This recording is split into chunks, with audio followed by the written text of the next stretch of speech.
नमस्कार, मैं प्रिया। आज है 21 दिसंबर। खबरों की तरफ बढ़ने से पहले एक नजर सुर्खियों पर। कड़ाके की सर्दी के चलते पटना के स्कूलों का बदला समय। बिहार में शिक्षक नियोजन के तीसरे चरण का जारी हुआ शेड्यूल। कोरोना की संभावित तीसरी लहर से निपटने के लिए बिहार के अस्पतालों को किया जा रहा है तैयार। आज वाल्मीकि नगर में होगी कैबिनेट की बैठक। टीम इंडिया के कोच बनना चाहते थे ये भारतीय दिग्गज। अब चले बढ़ते हैं बिहार की 25 बड़ी खबरों की ओर विस्तार से। आज बिहारी बर्थडे स्पेशल में हम बात करेंगे शिल्पा सिंह की। शिल्पा सिंह का जन्म बिहार के समस्तीपुर जिले में 21 दिसंबर 1988 को हुआ था। शिल्पा सिंह एक भारतीय एक्ट्रेस, डांसर और बड़ी मॉडल है। वो IMC मिस यूनिवर्स इंडिया 2012 में उपविजेता रही थी। उन्होंने लास वेगास में मिस यूनिवर्स 2012 प्रतियोगिता में भारत का प्रतिनिधित्व किया और 10 में से 9.6 के स्कोर के साथ साक्षात्कार प्रारंभिक प्रतियोगिता में शीर्ष पर रहने के बाद सेमीफाइनलिस्ट में से एक बन गई। शिल्पा सिंह अब किसी परिचय की मोहताज नहीं है। बिहार के समस्तीपुर जिले में जन्मी शिल्पा ने लास वेगास में आयोजित हुई प्रतियोगिता मिस यूनिवर्स 2012 में भारत का प्रतिनिधित्व किया था। भले ही वो खिताब को जीत नहीं पाई, लेकिन उनके हौसले काफी बुलंद रहे। पेशे से शिल्पा एक सॉफ्टवेयर इंजीनियर भी है। ओमिक्रॉन को लेकर सीएम नीतीश ने दिया बयान। देश के कई राज्यों में ओमिक्रॉन के मामले सामने आने के बाद बिहार में भी ओमिक्रॉन को लेकर खतरा मंडराने लगा था। हालांकि राहत की बात यह है कि बिहार के जो भी सैंपल बाहर भेजे गए हैं उनमें ओमिक्रॉन की पुष्टि नहीं हुई है, जिससे फिलहाल तो बिहार में राहत है, लेकिन आने वाले समय में और ज्यादा सजग रहने की जरूरत है। इसको लेकर सीएम नीतीश ने बीते दिन लोगों को अलर्ट रहने की सलाह दी है, जिसके तहत उन्होंने कहा कि ओमिक्रॉन अपने देश में कोरोना की तीसरी लहर हो सकती है। अन्य देशों में तो कहीं चौथी लहर तो कहीं पांचवी लहर है। स्थिति में अलर्ट तो रहना ही है। पूरे तौर पर बिहार में अलर्टनेस है। हमारे यहाँ हर तरह की तैयारी भी है। मुंगेर के मीर कासिम द्वारा बनाई गई गुफा में आपको देखने को मिलेगा बहुत कुछ खास। मुंगेर किले में ही आपात स्थिति में निपटने के लिए मीर कासिम ने रहस्यमयी सुरंग का निर्माण करवाया था। किले से निकलने वाले इस सुरंग का दूसरा छोर कहाँ है, ये आज तक किसी को पता नहीं लग सका है। हालांकि इसके बारे में कई अटकलें लगाई गई है। कहा जाता है कि मुंगेर मुफस्सिल क्षेत्र स्थित पीर नफा शाह के मजार के पास सुरंग का दूसरा छोर है। जनता दरबार के बाहर बैठे कारगिल के योद्धा। हर सोमवार की भांति बीते सोमवार को भी जनता दरबार का आयोजन सीएम नीतीश की तरफ से करवाया गया था, जिसमें सीएम नीतीश ने पास आए फरियादियों की फरियाद तो सुनी ही, साथ ही साथ कई ऐसे भी मामले सामने आए जिसने मीडिया का ध्यान अपनी तरफ खींचा। इसी में से एक मामला रहा कारगिल के योद्धा का जनता दरबार के बाहर अनशन पर बैठना। मिली जानकारी के अनुसार फरियादी नालंदा के भूतपूर्व सैनिक सत्येंद्र सिंह थे, जो कारगिल युद्ध में भी लड़ाई लड़ चुके हैं। वो अपने गाँव में हो रहे नल जल योजना में गड़बड़ी की शिकायत करने पहुंचे थे। भूतपूर्व सैनिक ने कहा कि गाँव में नल जल योजना की गड़बड़ी को लेकर सब जगह शिकायत कर चुके हैं। दबंग मेरे साथ मारपीट भी कर चुके हैं। पुलिस मेरे साथ मेरे बेटे को भी जेल भेज चुकी है। मैं तो बाहर आ गया, लेकिन बेटा अभी भी जेल में है। इसका तुरंत समाधान निकाला जाए। बिहार में शिक्षक नियोजन के तीसरे चरण का जारी हुआ शेड्यूल। बीते कई दिनों से शिक्षक नियोजन के शेड्यूल का इंतजार कर रहे शिक्षकों के लिए खुशखबरी है। योजना के अनुसार बिहार में बीते दिन शिक्षक नियोजन का शेड्यूल जारी कर दिया गया है, जो कि शिक्षक नियोजन के तीसरे चरण के लिए है। शेड्यूल के तहत नगर निकाय में 17 से 19 जनवरी तक काउंसलिंग का काम किया जाना है। वहीं प्रखंड इकाई में 22 से 25 जनवरी तक, पंचायत इकाई में 28 जनवरी को काउंसलिंग का काम होना है, जिसकी पूरी लिस्ट शिक्षा विभाग की तरफ से जारी कर दी गई है। जीविका दीदियां सीएम नीतीश कुमार के समाज सुधार यात्रा की बनेंगी ब्रांड एम्बेसडर।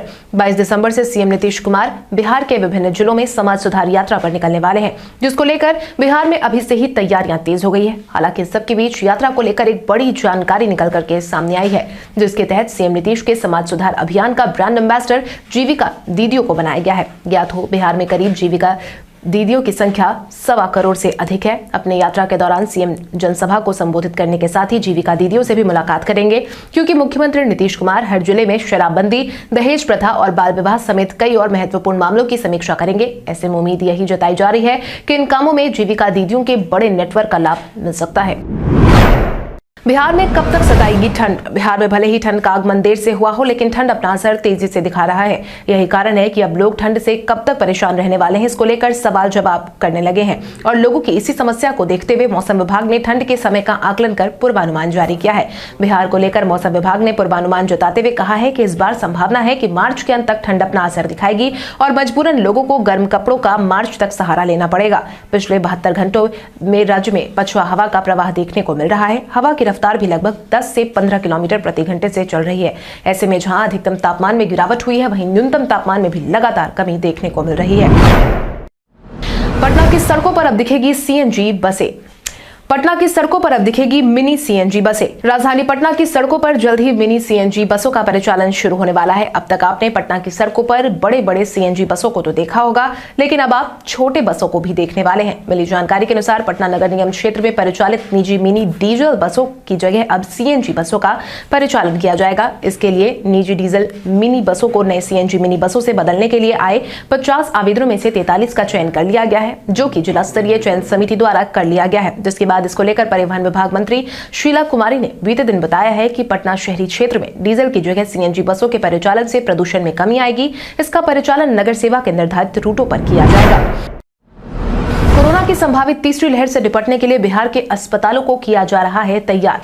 बिहार में कोरोना की संभावित तीसरी लहर को लेकर अभी से ही तैयारियां तेज कर दी गई है, क्योंकि दूसरी लहर में बिहार के अस्पतालों की उदासीनता सामने आई थी। लेकिन वही गलती इस बार भी बिहार का स्वास्थ्य महकमा नहीं दोहराना चाह रहा है। यही कारण है कि अभी से ही तैयारियां तेज कर दी गई है। इसको लेकर जहां सभी मेडिकल कॉलेजों में जनरल वार्ड से लेकर आईसीयू तक तैयार किए गए हैं, वहीं आइसोलेशन सेंटर भी तैयार होने लगे हैं। पिछले साल तैयार किए गए पाटलिपुत्र स्पोर्ट्स कॉम्प्लेक्स में फिर से आइसोलेशन सेंटर को चालू करा दिया गया है। वहीं पाटलिपुत्र अशोका होटल के आइसोलेशन सेंटर को भी अलर्ट पर रखा गया है। पीएमसीएच भी कोरोना की संभावित तीसरी लहर का सामना करने के लिए अपनी स्वास्थ्य सुविधाओं को मजबूत करने में जुट गया है और तीसरी लहर के लिए यहां फिलहाल 50 से ज्यादा बेड लगा दिए गए हैं, जिसमें 25 बेड आईसीयू के शामिल है। बिहार के वित्त विभाग ने महीने की 7 तारीख तक टीडीएस की राशि जमा करने का दिया आदेश। आयकर विभाग के निर्देश के बाद बिहार के वित्त विभाग ने जिलाधिकारियों को सख्त निर्देश देते हुए साफ कहा है कि अब सरकार के किसी भुगतान पर टीडीएस मद में की गई कटौती की रकम अगले महीने की 7 तारीख या उससे पहले केंद्र सरकार के खाते में जमा करनी ही होगी। इसको लेकर सभी जिलाधिकारियों को कहा गया है कि वो इस नियम का सख्ती से पालन कराएं। आयकर विभाग ने यह निर्देश टीडीएस की राशि जमा करने में देरी की शिकायतों के बाद जारी किया है। इस बाबत वित्त विभाग ने सचिवालय के सभी विभागाध्यक्ष, जिलाधिकारी, प्रमंडलीय आयुक्त और कोषागार के पदाधिकारियों को पत्र जारी किया है। साथ ही उन्हें कहा गया है कि वो आयकर के निर्देश का कार्यान्वयन सुनिश्चित करें। इसके साथ ही आयकर के पत्र में कहा गया है कि किसी महीने में की गई टीडीएस की कटौती की राशि अगले महीने की 7 तारीख या उससे पहले केंद्र सरकार के खाते में अनिवार्य रूप से जमा होनी चाहिए। जूनियर रेजिडेंट की नियुक्ति में स्वतंत्रता सेनानियों के आश्रितों को मिलेगा मौका। स्वास्थ्य विभाग मेडिकल कॉलेज से अस्पतालों में शैक्षिक और आधारभूत संरचनाओं की स्थिति पहले से और बेहतर करने को लेकर निरंतर प्रयास कर रहा है। इसी कड़ी में अब जल्द ही स्वास्थ्य विभाग में जूनियर रेजिडेंट की नियुक्ति होने वाली है। सबसे खास बात यह है कि जूनियर रेजिडेंट की नियुक्ति में स्वतंत्रता सेनानियों के आश्रितों और दिव्यांगों को भी मौका मिलेगा, जो कि आरक्षण रोस्टर के तहत की जाएगी। इसके अलावा डॉक्टर, नर्स और पैरामेडिकल स्टाफ के रिक्त पदों पर नई नियुक्ति की जा रही है। इस नियुक्ति में स्थायी नियुक्ति में देरी की स्थिति पैदा होने पर संविदा के आधार पर खाली पदों पर बहाली की जा रही है, जिसकी सारी जानकारी खुद स्वास्थ्य मंत्री मंगल पांडे ने दी है। जिसके तहत उन्होंने कहा है कि मेडिकल कॉलेज अस्पतालों के लिए संविदा के आधार पर 1062 जूनियर रेजिडेंट को नियुक्ति की प्रक्रिया शुरू कर दी गई है। गाइडलाइन के तहत स्वतंत्रता सेनानी के पोता, पोती, नाती और नातिन के लिए कुल पद का 2% पद आरक्षित किया गया है। नए साल पर बिहार आने वाले लोगों को लगा बड़ा झटका। अगर आप या फिर आपके कोई रिश्तेदार, दोस्त, सगे संबंधी बिहार आने की नए साल पर सोच रहे हैं तो उन्हें करारा झटका लगने वाला है, क्योंकि विमानन कंपनियों ने नए साल के मौके पर विमान का किराया बढ़ाने का ऐलान किया है। साल के अंत में छुट्टियां बिताने के लिए बढ़ी बुकिंग से घरेलू उड़ानों का किराया 2.5 गुना बढ़ गया है। खासकर दिल्ली और मुंबई रूट पर 16 जनवरी तक विमान किराए में 2 गुनी और 1.5 गुनी बढ़ोतरी हो गई है। इसके पीछे 3 कारण बताए जा रहे हैं कि इस समय विदेशी देश में आ रहे हैं। इसके अलावा सर्दियों में पहले की अपेक्षा विमानों की संख्या कम है। इसके अलावा किराए सर्च करने की डिमांड की वजह से भी विमान किरायों में बढ़ोतरी देखी जा रही है। बिहार राज्य प्रारंभिक शिक्षक संघ ने सरकार पर लगाए बड़े आरोप। बिहार राज्य प्रारंभिक शिक्षक संघ ने बीते दिन बैठक का आयोजन किया था। आयोजित बैठक में मुख्य रूप से संघ के प्रदेश अध्यक्ष प्रदीप कुमार पप्पू ने संबोधित करते हुए कहा कि सरकार के अपेक्षित रवैये से राज्य की शिक्षा व्यवस्था पर दिनों दिन ग्रहण लगता जा रहा है। शिक्षकों के सामने विभिन्न समस्या उत्पन्न कर गुणवत्तापूर्ण शिक्षा को प्रभावित किया जा रहा है। इतना ही नहीं, बैठक में मध्याह्न भोजन संचालन की नई प्रक्रिया को विद्यालय प्रभारी के लिए जटिल और सिरदर्द बताया है। इसके साथ ही प्रारंभिक, माध्यमिक, उच्चतर माध्यमिक शिक्षक और पुस्तकालयाध्यक्ष को अप्रैल 2021 से वेतन में 15% की बढ़ोतरी पर भी सवाल उठाए गए हैं। इसके साथ ही बैठक में यह भी कहा गया है कि अप्रशिक्षित शिक्षकों से काम लेने के बावजूद साल भर से वेतन नहीं देना दुर्भाग्यपूर्ण स्थिति है, जिसके बाद ही शिक्षकों ने संघर्ष का ऐलान किया है। बिहार के थानों की लैंडलाइन ही खराब, कैसे होगा अपराध पर कंट्रोल। बिहार में कहने को सरकार और पुलिस दोनों ही अपराध को कम करने की जुगत में लगे हुए हैं, लेकिन अगर पुलिस और आम जनता के बीच संचार का माध्यम ही खराब हो तो कैसे पुलिस समय पर घटनास्थल पर पहुंचेगी। आलम कुछ यूं है कि बिहार के कई थानों में लगे लैंडलाइन फोन खराब पड़े हैं। हालांकि इस परेशानी को दूर करने की कवायद पुलिस मुख्यालय शुरू कर चुकी है। एडीजी जितेंद्र सिंह गंगवार ने कहा है कि जल्द ही समस्या को दूर कर दिया जाएगा। अब थानों में लैंडलाइन फोन की जरूरत को देखते हुए पुलिस मुख्यालय फिर से मुहिम चलाकर सभी थानों में लैंडलाइन फोन लगवा रही है। ज्यादातर थानों में लैंडलाइन फोन डेड होने का कारण टेलीफोन बिल समय पर नहीं भरना है, जिसकी वजह से कनेक्शन कट गया है और इसकी अनदेखी की गई है। आज वाल्मीकि नगर में होगी कैबिनेट की बैठक। आज टाइगर रिजर्व में बसे इस छोटे लेकिन खूबसूरत कस्बे में सरकार के सभी मंत्री मिलकर बिहार का भविष्य तय करने वाले हैं, क्योंकि आज का कैबिनेट बैठक यहीं आयोजित होने वाला है। आमतौर पर यही देखा गया है कि जब भी कैबिनेट की बैठक हुई है वो राजधानी पटना में हुई है, लेकिन आज की बैठक का जगह भी अलग है और कई मुद्दों पर मुहर लगने की उम्मीद भी जताई जा रही है। साल की आखिरी बैठक को लेकर वाल्मीकि नगर में प्रशासनिक स्तर पर पुख्ता तैयारी की गई है। इंडो नेपाल बॉर्डर पर एसएसपी ने गश्त बढ़ा दी है। वनांचल में पुलिस पदाधिकारी के नेतृत्व में जवान गश्त लगा रहे हैं, क्योंकि यह पहला मौका है जब कैबिनेट की बैठक आयोजन वाल्मीकि नगर में किया जा रहा है। यही कारण है कि सुरक्षा व्यवस्था को लेकर अभी से ही इंतजाम दुरुस्त किए जा रहे हैं और उम्मीद यही की जा रही है कि आज सामान्य प्रशासन, शिक्षा, स्वास्थ्य, खेलकूद, राजस्व, भूमि सुधार, वन एवं पर्यावरण समेत अन्य सभी विभागों के लिए महत्वपूर्ण निर्णय लिए जा सकते हैं। मांझी के बयानों से खुद ही हैरान है सीएम नीतीश। जीतन राम मांझी कहने को एनडीए के साथ है, लेकिन बीते कुछ दिनों से जिस तरीके की बयानबाजी वो कर रहे हैं उससे एक बात तो तय है कि सरकार के खिलाफ बयानबाजी को हवा देने का काम जरूर हो रहा है। उनके अतरंगी बयानों को लेकर जदयू पार्टी के नेता तो हैरान ही है। अब सीएम नीतीश ने भी उनकी बयानबाजियों की झड़ी पर हैरानी जताई है, जिसके तहत बीते दिन मीडिया से बातचीत के दौरान उन्होंने कहा कि हम बता देना चाहते हैं कि विधानसभा और विधान परिषद में सभी ने शराब न पीने की सर्वसम्मति से शपथ ली थी। अभी हम लोगों ने 26 नवंबर को एक कार्यक्रम किया। पूरे बिहार में सभी सरकारी अधिकारी ने शपथ ली। एनडीए की मीटिंग में भी हम लोगों ने हाथ उठाकर दोबारा शपथ ली थी। उसके बाद भी कोई कुछ टिप्पणी करते हैं तो यह विचित्र बात है। हम कहेंगे कि सभी को जागरूक कीजिए। इस बार भी हम बिहार में यात्रा पर जाएंगे तो लोगों को बताएंगे कि शराब पीना काफी हानिकारक है। अगर तेजस्वी ने इस बार यात्रा पूरी नहीं की तो बिहार की चौहद्दी नाप ले। सीएम नीतीश कुमार बुधवार यानी कि 22 दिसंबर से बिहार के जिलों में समाज सुधार अभियान पर निकलने वाले हैं। इसी के एवज में बिहार के नेता प्रतिपक्ष तेजस्वी यादव ने भी बेरोजगारी यात्रा का आह्वान करने की बात कही है। इस दौरान वो प्रदेश का दौरा करेंगे और सरकार की नाकामियों को जन जन तक पहुंचाएंगे। हालांकि इस यात्रा को लेकर सत्ता पक्ष ने उन पर अब तंज कसा है, जिसके तहत जदयू के प्रवक्ता अरविंद निषाद ने कहा कि तेजस्वी यादव इससे पहले 3 बार यात्रा पर निकले थे, लेकिन एक बार भी उनकी यात्रा पूरी नहीं हुई। उन्होंने यात्रा को अधूरा छोड़ दिया। इस बार कम से कम वो बिहार की चौहद्दी को समझ लें। भारत के पूर्व राजदूत गौरीशंकर राजहंस ने दुनिया को कहा अलविदा। भारत के पूर्व राजदूत और भागलपुर के डॉक्टर गौरीशंकर राजहंस का सोमवार की सुबह निधन हो गया। उन्होंने दिल्ली की एम्स में अंतिम सांस ली। भागलपुर जिले के सुल्तानगंज के मुरारका महाविद्यालय के व्याख्याता से अपने करियर की शुरुआत करने वाले डॉक्टर राजहंस पत्रकारिता के रास्ते चलते हुए एक प्रसिद्ध प्रिंट मीडिया के प्रबंध निदेशक पद के होते हुए बिहार के झंझारपुर से कांग्रेस के सांसद भी रहे। इसके बाद उन्होंने लाओस और कंबोडिया में भारत के राजदूत के पद पर देश का कुशल प्रतिनिधित्व भी किया था। इतना ही नहीं, राष्ट्रपति डॉक्टर शंकर दयाल शर्मा के वो मित्र भी थे। वहीं रामनाथ कोविंद ने भी उन्हें बुलाया था। वहीं उनके गुजर जाने पर कई गणमान्य लोगों ने अपनी शोक संवेदनाएं भी व्यक्त की है। कड़ाके की सर्दी के चलते पटना के स्कूलों का बदला समय। कड़ाके की सर्दी के चलते पटना के सभी स्कूलों का समय बदल दिया गया है। जिला दंडाधिकारी डॉक्टर चंद्रशेखर सिंह ने इस आशय में यह आदेश जारी किया है कि जिले के सभी विद्यालयों का समय सुबह 9 बजे से शाम 3:30 बजे तक कर दिया गया है। इस समय से पहले और बाद के सभी कक्षाओं और शैक्षणिक गतिविधियों पर प्रतिबंध लगा दिया गया है। यह आदेश 21 दिसंबर से अगले आदेश तक प्रभावी रहेगा। जिलाधिकारी ने जिला शिक्षा पदाधिकारी, सभी अनुमंडल पदाधिकारी, सभी प्रखंड विकास पदाधिकारी और सभी थानाध्यक्षों को इस आदेश का अनुपालन सुनिश्चित कराने का सख्त निर्देश दे दिया है। आपकी जानकारी के लिए आपको बता दें कि पहाड़ों पर बर्फबारी से दिल्ली, हरियाणा समेत पूरा उत्तर पश्चिमी भारत शीतलहर की चपेट में है। रविवार को मैदानी इलाकों में राजस्थान के चूरू में सबसे कम तापमान दर्ज किया गया। यहाँ पारा 0 से 2.6 डिग्री सेल्सियस नीचे आ गया था। न्यू ईयर 2022 में कर्मचारियों को हफ्ते में 3 दिन मिलेगी छुट्टी। देश में नया श्रम कानून अप्रैल 2022 यानी नए वित्त वर्ष से लागू होने की उम्मीद जताई जा रही है। समाचार एजेंसी पीटीआई ने वित्त मंत्रालय से जुड़े सीनियर अधिकारी के हवाले से इस बात की पहल की है। इससे उम्मीद यही की जा रही है कि कर्मचारियों की सैलरी से लेकर उनकी छुट्टियों और काम के घंटे में बदलाव हो सकता है। इसके मुताबिक हफ्ते में 4 दिन काम और 3 दिन छुट्टी हो सकती है। इसके अलावा इसमें काम के 6, 8, की बजाय 12 घंटे हो जाएंगे। हालांकि श्रम मंत्रालय ने यह भी स्पष्ट कर दिया है कि हफ्ते में 48 घंटे कामकाज का नियम ही लागू रहेगा। पहले यह श्रम कानून 2021 में लागू होना था, लेकिन हो नहीं पाया, जिसको अब लागू करने की योजना बनाई गई है। विशेष राज्य के दर्जे को लेकर आंदोलन भी कर सकती है जदयू।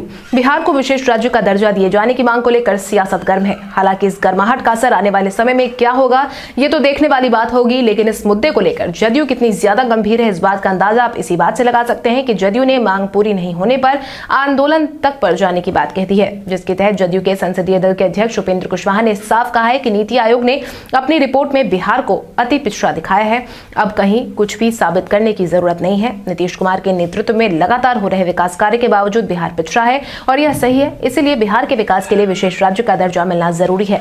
भाजपा के नेतृत्व वाली सरकार केंद्र में है, ऐसे में आंदोलन करने की जरूरत नहीं पड़ेगी, लेकिन यदि जरूरत पड़ी तो आंदोलन करने से भी पीछे नहीं हटेंगे। टीम इंडिया के कोच बनना चाहते थे ये भारतीय दिग्गज। भारतीय क्रिकेट कंट्रोल बोर्ड के अध्यक्ष सौरव गांगुली ने मुख्य कोच के रूप में एक दूसरे भारतीय दिग्गज का नाम आने की बात कही है, जिसके तहत सौरव गांगुली ने बताया कि वीवीएस लक्ष्मण टीम इंडिया के कोच बनने के इच्छुक थे। उन्होंने बताया कि नवंबर 2021 में T20 विश्व कप के साथ ही रवि शास्त्री के कार्यकाल का अंत होना था। वो 2017 से लगातार टीम इंडिया के मुख्य कोच थे। शास्त्री की जगह लेने के लिए भारतीय बोर्ड कुछ दिग्गजों से बात भी कर रहा था, जिसमें द्रविड़ का नाम सबसे ऊपर था। हालांकि द्रविड़ इसके लिए शुरुआत में तैयार नहीं थे, लेकिन बोर्ड अध्यक्ष गांगुली और सचिव जय शाह की पहली पसंद वही थे और आखिर में उन दोनों ने किसी तरह द्रविड़ को इस काम के लिए राजी कर लिया। अगर द्रविड़ तैयार नहीं होते तो लक्ष्मण इस भूमिका में दिख सकते थे, क्योंकि वो इसके लिए काफी उत्सुक थे। भारत के इतिहास में आज की तारीख कई कारणों से है दर्ज। पनडुब्बी प्रशिक्षण देने वाले देश के पहले पोत INS सतवाहन को 1974 में आंध्र प्रदेश के विशाखापट्टनम में जहाजी बेड़े में शामिल किया गया था। कांग्रेस अध्यक्ष सोनिया गांधी और बॉलीवुड स्टार शाहरुख खान को 2008 में अमेरिका पत्रिका न्यूज वीक ने दुनिया के 50 शक्तिशाली लोगों की सूची में शामिल किया। गंगनम स्टाइल 2012 में यूट्यूब पर 1 अरब बार देखे जाने वाला पहला वीडियो बना। बादशाह अकबर के प्रमुख राजदूत सरदार मान सिंह का जन्म 1550 में आज ही के दिन हुआ था। बहुमुखी प्रतिभा के धनी, सामाजिक क्रांति के अग्रदूत और छत्तीसगढ़ राज्य में जन जागरणकर्ता सुंदरलाल शर्मा का जन्म 1881 में आज ही के दिन हुआ था। भारत की आजादी के लिए संघर्षरत क्रांतिकारियों में से एक सोहन सिंह भकाना का 1968 में निधन आज ही के दिन हुआ था। भारतीय सिनेमा के महानायक अमिताभ बच्चन की मां तेजी बच्चन का निधन 2007 में आज ही के दिन हुआ था। तो आइए जानते हैं सराफा बाजार और पेट्रोल डीजल के क्या थे भाव। अगर हम सराफा बाजार की बात करें तो सोने का भाव 20 दिसंबर को 22 कैरेट के लिए प्रति 10 ग्राम 46,800 रुपए था। वहीं 24 कैरेट के लिए प्रति 10 ग्राम 49,800 रुपए था। इसके साथ ही अगर हम चांदी की बात करें तो चांदी का भाव प्रति किलो 62,200 रुपए था। इसके साथ ही राजधानी पटना में पेट्रोल की कीमत 105.90 रुपए प्रति लीटर, वहीं डीजल के दाम 91.09 रुपए प्रति लीटर था। एंड्रॉइड फोन पर हमेशा के लिए ऐसे ब्लॉक करें विज्ञापन। फेवरेट मूवी का लुत्फ उठा रहे हो या इंटरनेट सर्फिंग कर रहे हो, ऐसे में फालतू विज्ञापन आ जाए तो मजा किरकिरा हो जाता है। हमें से अधिकतर लोग इस समस्या से जरूर जूझ रहे होते हैं, खासतौर से तब जब आप गूगल क्रोम या फिर मोजिला फायरफॉक्स जैसे ब्राउजर का उपयोग करते समय अपने फोन पर विज्ञापन देखते हैं। हालांकि ऐड ब्लॉक करने की प्रोसेस पहले की तुलना में कहीं ज्यादा आसान हो गई है। अच्छी खबर यह है कि आप सभी ब्राउजर ट्रिक्स और यहाँ तक कि ऐसे विज्ञापन को भी ब्लॉक कर सकते हैं जो प्राइवेट DNS नाम के एक साधारण फीचर वाले एप्स के साथ आते हैं। कल हमारे द्वारा पूछे गए सवाल का जवाब आप में से बहुत सारे यूजर ने हमें कमेंट करके दिया था, उसके लिए आपका बहुत बहुत धन्यवाद। आप में से जिन यूजर का कमेंट हमें अच्छा लगा है उनके नाम है अमित कुमार मिश्रा, मनीष मोहरा, राहीश यादव ऑफिशियल, गौतम कुमार, मनीष मोहरा, बबीता यादव, रविशंकर, गौतम कुमार, युवराज शर्मा, राजीव कुमार, सुमित कुमार, ओम प्रकाश भारती, शाहजहां खातून, रवि कुमार, विक्रम कुमार। इसके अलावा हमारी टीम को और भी लोगों के जवाब अच्छे लगे हैं, मगर समय के अभाव के कारण हम उनका नाम नहीं ले पाए, लेकिन आप हमारे सवालों का जवाब देते रहे। हम कल आपका नाम लेने की पूरी कोशिश करेंगे। तो चलिए बढ़ते हैं आज के सवाल की। और आज का सवाल कुछ इस प्रकार है, आपके अनुसार बिहार को प्रदूषण रहित बनाने के लिए बिहार सरकार को कौन सा कदम उठाना चाहिए? अपने जवाब में कॉमेंट करके जरूर बताएं। इसके साथ ही आज के लिए बस इतना ही। बिहार की बड़ी खबरों से अपडेटेड रहने के लिए हमारे YouTube चैनल को सब्सक्राइब करें और बेल आइकन दबाना ना भूलें।